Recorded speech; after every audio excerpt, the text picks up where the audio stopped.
Fala, minha gente, tudo certo? Vamos nessa então falar sobre Internacional 2, Real Tomayapo 0, que acaba de acontecer lá na Bolívia. E sim, eu sei que você vai dizer, JB, que animação é essa? Tu tá falando de um Inter e Tomayapo? Exploda-se. Eu vou aqui sabendo que o adversário é fraco, que tem suas dificuldades, que já estava eliminado, azar. O Inter precisava ir lá, vencer e convencer. E foi isso que fez. Na verdade, precisava vencer, mas ainda convenceu. E é isso que a gente vai tratar nesse canal. O Inter vence com autoridade, faz um jogo melhor do que vinha fazendo, tem algumas boas notícias, como Alan Patrick, dono do time, Johan surpreende, o Alário mostrando o porquê que ele veio pro Inter e até o técnico Eduardo Cudê, que disse, onde é que tá o protagonismo? Ah, o protagonismo tá aqui? Então vem cá que eu quero colocar o protagonismo no meu colo. O Cudê pegou e colocou para si o protagonismo. E ele, quem chama a responsabilidade, precisa corresponder. Eu não posso, apesar de alguém aqui ficar toda hora nos comentários, e eu sei que isso vai acontecer dizendo que eu tô Tomayapo, o Inter foi lá e fez a vitória. E isso não tem como negar. Aliás, se tu é esperto, se tu é malandro, se tu seguiu minhas dicas lá na KTO, KTO.com, eu disse pra galera, o Inter vai vencer. E aí tinha colocado inclusive um 2-0. Olha, Inter faz um no primeiro, outro no segundo. Aliás, eu acertei tudo aí. Inter ganha no primeiro tempo, Inter ganha no segundo tempo, tinha odão da KTO pra isso. Quando eu erro, eu venho aqui e admito pra vocês, olha, me quebrei, me dei mal, me ferrei. Mas enfim, essa é a brincadeira. Esse é o legal da KTO. A gente brinca, se diverte, tira onda. Eu fico lá no Debate Raiz pra quem viu, dizendo, pô, eu quero apostar sozinho, quero só eu pra tirar onda de vocês depois. Ninguém fica rico do nada, ninguém faz fortuna, ninguém tira renda extra. Não, a KTO é uma casa de entretenimento, que tu vai lá, conforme tuas condições, tu puder 10, tu puder 20, tu puder 100, aí depende da tua condição. Pra tu brincar e te divertir, vá agora na KTO, KTO.com, te registra lá com o código JBFilho,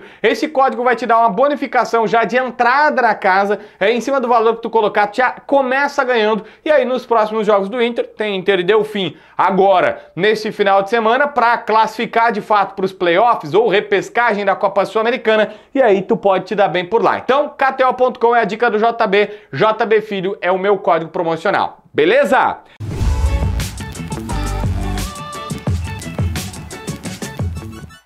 Gente, vamos lá. Primeira questão é que a vitória tem um protagonista, né? Antes do jogo começar, a gente estava ao vivo, hoje é o meio-dia, no Debate Raiz, eu, Baldasso, Bagé, Meneghetti e tal, e eu recebi um time que tinha sido dado inicialmente por alguns outros colegas, passei por Tagor na hora e disse, Tagor, entra no ar e dá, porque aqui é muito forte. Tem muita coisa aqui, tem Johan titular, tem mudança no time, tem o Alan Patrick sendo jogado mais pra frente e tudo mais, e o técnico Eduardo Cudê foi lá, mudou o time, colocou reservas, mesclou essa equipe, e a principal mudança era a saída do Wesley pro banco e Johan de titular, e deu certo. Nós não vamos conseguir discutir aqui a dificuldade, a fragilidade do time. Cara, o Tomayapo, o Inter empatou em casa, com vaia no estádio Beira-Rio, deu polêmico, o Cudê ficou bravo depois, aquela coisa toda. Bom, o Inter foi lá contra esse mesmo Tomayapo, é verdade que agora eles já estavam eliminados, mas eu não vou ficar fazendo vírgula aqui a todo momento, porque senão vai ser um saco o vídeo. O Inter foi protagonista. E o Cudê tinha um time mais organizado, que tinha um propósito de jogo. Alguém vai dizer, ah, mas JB é o mesmo jeito de jogar. Mais ou menos. Teve 73% de posse de bola, mas teve 28 finalizações. Quantas vezes a gente viu o Inter não tendo, e às vezes tinha finalização e não tinha perigo, mas tinha perigo, tinha oportunidades. Aliás, a única coisa lamentável dessa partida é que, se tivesse feito 3-0, jogava pelo empate contra o Delfim. Agora, 2-0, vai ter que vencer. Mas vamos combinar, quem quer passar para a próxima fase tem que, no mínimo, ter a competência de vencer o Delfim na sua casa, no seu mando, porque o jogo vai ser no Jacone, mas vai estar lotado de colorado. Então o mínimo que eu espero é que o Inter vença. Se não vencer, não tem o porquê disputar um playoff de Copa Sul-Americana para ir contra um terceiro colocado de Libertadores para ir para as oitavas de final da competição. Então sim, o Inter foi lá, mais organizado, posse de bola mais produtiva, tinha posse de bola, mas tinha finalização, várias com perigo. O Johan perdeu um gol embaixo da trave, o Alan Patrick também perdeu um outro de cabeça, o Alário teve suas chances. Fora isso, assim, os gols anulados por impedimentos, que, enfim, um até muito contestável, porque a bola pô, no primeiro momento o cara tá impedido, mas ela vai, volta, vem e tal, passa 1 minuto. Claramente era uma nova jogada, uma nova origem, uma nova situação. Muita gente vai questionar isso aí, mas enfim, o fato é que o Inter teve possibilidades. E muito melhor do que vencer o Tomayapo são as informações que a partir de agora a gente vai vir. Por exemplo, o Alan Patrick. Cara, o Alan Patrick fez noite do ano passado. O Alan Patrick parece que estava em 2023. Um jogador que ele era protagonista, ele era atacante, ele era meia, ele dava passe, ele dava assistência, ele chegava na área, ele era o Alan Patrick. O Alan Patrick foi Alan Patrick. E vamos lá, essa temporada, em vários momentos, ele não conseguiu ser ele mesmo. E eu sei que é um recorte pequeno, né? Agora, essa volta no futebol, mas ele estava tendo alguma dificuldade. Tudo normal, eu não estou crucificando ninguém, eu só estou informando que, opa, voltou, tá aqui, opa, esse é o meia que a gente quer, esse é o cara que a gente gosta, esse é o jogador que a gente gosta. Aliás, ele foi um híbrido, porque o time tinha, do meio para frente, vamos colocar assim, tinha Thiago Maia, que recuava para ficar entre os zagueiros, aí tinha um Bruno Gomes, que era um Arangues 2.0 por ali, abre o Maurício pela direita, o Johan pela esquerda, o Alan Patrick ficou centralizado, mas era um centralizado empurrado lá pra frente com o Alário, que era o centroavante. E aí tu tinha ele num híbrido de meia atacante, de um cara que voltava pra armar e pra dar passe e tal, ele voltou a ser dono do time do Internacional. E vamos lá, isso pode ter várias outras situações, esse posicionamento, que é um posicionamento que já deu certo em outros momentos, pode ser o Johan, que saiu pela ponta esquerda e caía mais pelo centro, e talvez ele tinha com quem jogar, isso fez o Maurício jogar um pouco melhor do que ele vinha jogando. Eu não tenho necessariamente uma coisa fechada, mas o fato é, como é bom ver um time sendo armado pelo seu camisa 10, ainda mais quando ele é um dos melhores 10 do Brasil, e não pelo zagueiro. E isso fez toda a diferença do time do Internacional. O Johan foi surpreendente, eu não vou negar aqui. Eu, quando vi a escalação, puxa vida, tira o Wesley, que tá tão bem, e bota o Johan foi surpreendente. Ele fez uma partidaça. Errou um gol debaixo das traves? Cara, isso é o de menos pra ele. Ele tava 3 meses sem jogar, dá assistência pro gol do Bruno Henrique, faz várias outras possibilidades. No primeiro tempo, principalmente, ele é bem melhor do que o Maurício. Depois, na segunda etapa, o Maurício dá uma subidinha. Mas eu não acho que o Maurício foi mal, acho que até o Maurício, em relação a ele mesmo, jogou melhor do que estava jogando, mas se eu tivesse que colocar os 2 meias que tiveram funções parecidas, o Johan me entregou mais, foi melhor nesta partida. E isso, obviamente, precisa ser colocado, pode ser só um fato pontual, uma situação desse jogo e tal. Acho que o Maurício, no geral, pode entregar mais para o Inter, mas, enfim, nesse jogo a avaliação fica como essa. O Alário, claramente, é o centroavante. E é um centroavante que tem uma característica muito difícil, rara de encontrar, por incrível que pareça.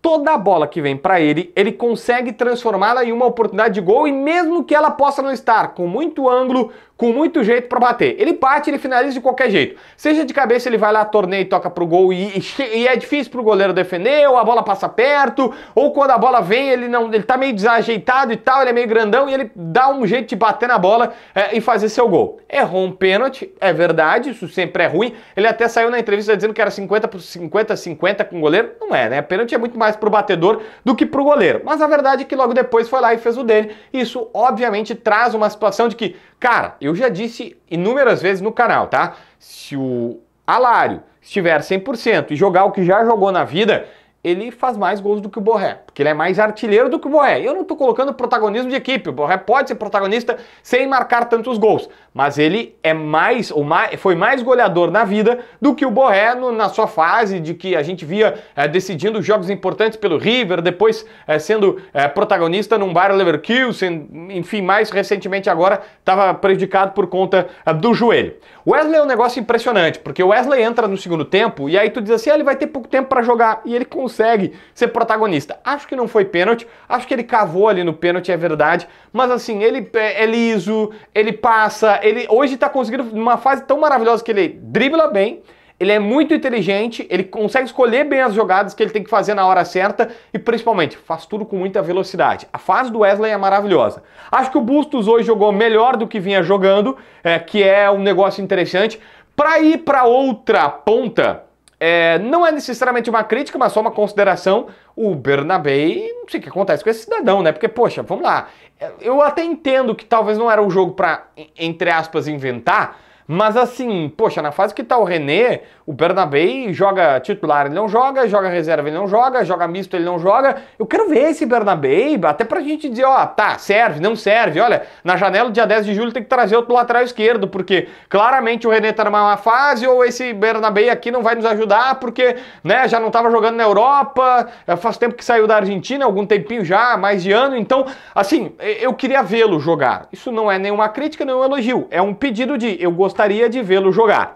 Tem uma coisa muito bacana, ou duas coisas muito bacanas que aconteceram nesse jogo. A primeira, que é o seguinte, o Luca e o Gustavo Prado entraram novamente nas partidas. O Inter fez muitas contratações e talvez aqueles jogadores de base, eu vou colocar aqui mais um, que é o Matheus Dias, aqueles jogadores de base vão ficar um tanto quanto, né, pra fora, assim, a gente gostaria de vê-los jogar mais e tal, e ter o Luca e ter o Gustavo entrando, sendo novamente utilizados pelo treinador, é óbvio que é interessante. O Inter não pode esquecer a sua base e eles entraram, tiveram a sua chance, então um ponto bastante interessante. E a outra é de um cara que eu quero finalizar basicamente o vídeo com ele, sobre análises de jogadores, que é o Fabrício.